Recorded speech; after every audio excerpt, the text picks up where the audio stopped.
Essentially, contactless payments is still very new at the infancy stage in Nigeria. But as RedTech, we're quite forward-thinking organization, and what we'll be contributing to this is enabling payments, essentially between POS terminals and mobile app technologies. The expectation is that based on the ecosystem, where we have a lot of actors, RegTech being a fintech company as well, will be taking a lead in driving contactless payment so that we can help to power confidence amongst other players such as commercial banks and consumers in the ecosystem. I must appreciate the coordinator of today, Business Day. I salute them. It's obviously a recognizable brand in the media space. And also, I must also appreciate all of the participants, particularly the representative of the MD of the Nigerian Interbank Settlement System, the Mr. Premier Oiwo, represented by Ugo, the speaker before me, who was able to give us the journey so far in terms of digital payments and the evolution of the digital innovation products in Nigeria.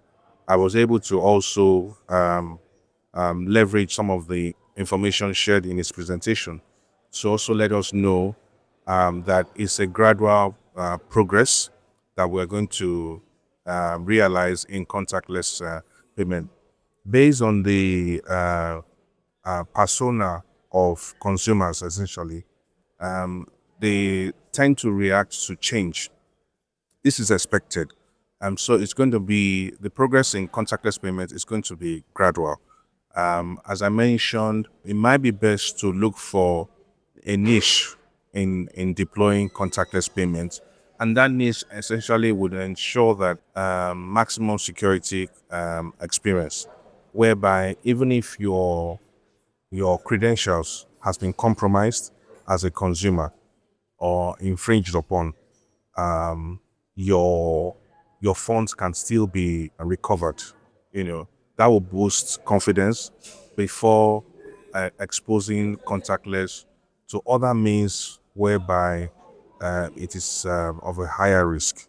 That would be my personal advice to the industry. RegTech originally started as a purely ICT company. And what I mean by ICT is software licensing, OEM reseller. We were a representative of over 23 international OEM brands in Nigeria, supporting the financial industry, other financial institutions, and also energy sector. But today, as a company, we have evolved into financial service space where we provide fintech solutions. And not only that, our payment volume has grown to over $1 billion worth of transactions per month.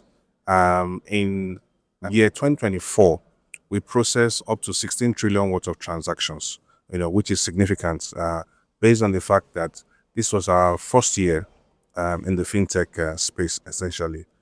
We've gone through a year one of gestation period. This is our second gestation period.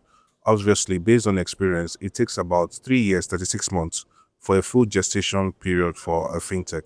And as I mentioned, in our first year, we recorded about 16 trillion worth of transactions a month. Today, that has also grown significantly. In year 2025, in quarter one, we've recorded about 6 trillion worth of transactions processed already. That's an average of 2 trillion plus per month, meaning that by the end of the year, we'll be recording over 24 trillion worth of transactions, if not more. Ethnos is providing some a significant measure of security assurance for the ecosystem, because we help to solve security problems. We help to assess your environment, your infrastructure, your connections, your services, and then look at it from the security point of view and provide that kind of assurance that people require that to build trust in the ecosystem. And not only that, we're also building database of security intelligence, building local data so that security interest people, government can have data local that they can rely upon, not just looking at data that's coming from outside. Currently, we rely on data that are coming from foreign companies, checkpoint, Kaspersky, the Cisco, but we're now building local intelligence, extracting data from the environment that we can use to make sense. So Ethnos is not only just providing assurance, but we're also building resources and data that can be relied upon to make good security-related decisions in Nigeria. Now, apart from helping organizations to look at the environment, providing assessment and all of that, we've also been able to build our own homegrown applications. The first one that we have built is securing mobile applications. So if you have a mobile application right now, we can perform a scan of that application for you, detect your vulnerability that exists there, the bugs that exist there, the issues that can be exploited by criminals. We can detect it for you before the criminals, show it to you, guide you how to fix it, and you can fix it. When after you have fixed it, we can also help you to provide shield, provide protection, so that even if there are weaknesses that exist on the application, we can shield you from attack. Okay, so we do that, and not only that, we also help you to monitor those applications, and you're able to use consumer user behavior to improve the services that you provide to our users. That's one of the things we do. We have also been able to build capability to fix the human vulnerability that exists within the security ecosystem. For example, what we call awareness training.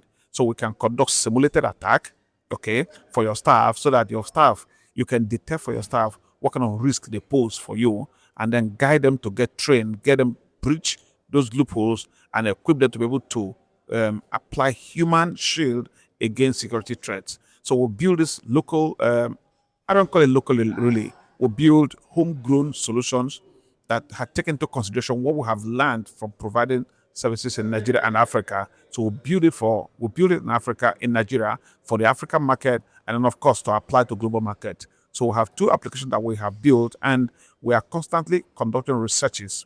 We are researching on other areas of need right now, and as soon as we identify area of need and market readiness, then we'll build another solution. So we are a home for security protections for the African market. A couple of things. First is we can no longer shy away from technology.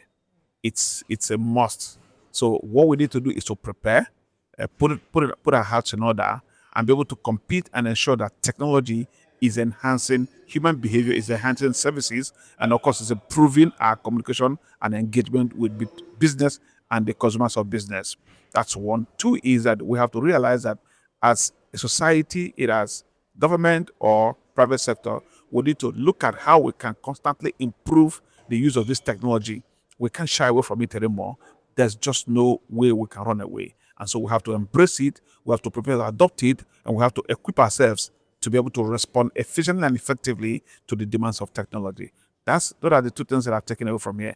And we are ready. The market is ready. The market is huge. And there are people here locally who are able to support the demands of this technology and the demands of service to ensure customers are receiving good experiences, and businesses are growing, and the economy is growing, and everybody is good for it. Huge thanks to Business Day for putting this together. First off, the panels were very well put together. We had people from legal perspective, we had people from the payment sector, people from the blockchain sector.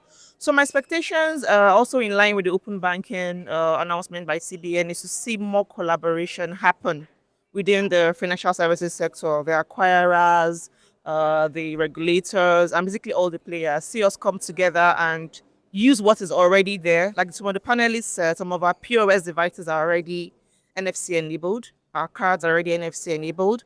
And this would go a long way in helping some sectors like the transport sector in particular, where we're trying to mop up cash in the environment. And it's not easy to do bank transfers to your bus drivers. It'd also be very good for like the retail sector, the supermarkets. We're moving towards more self-service checkout platforms and shopping markets and retail stores.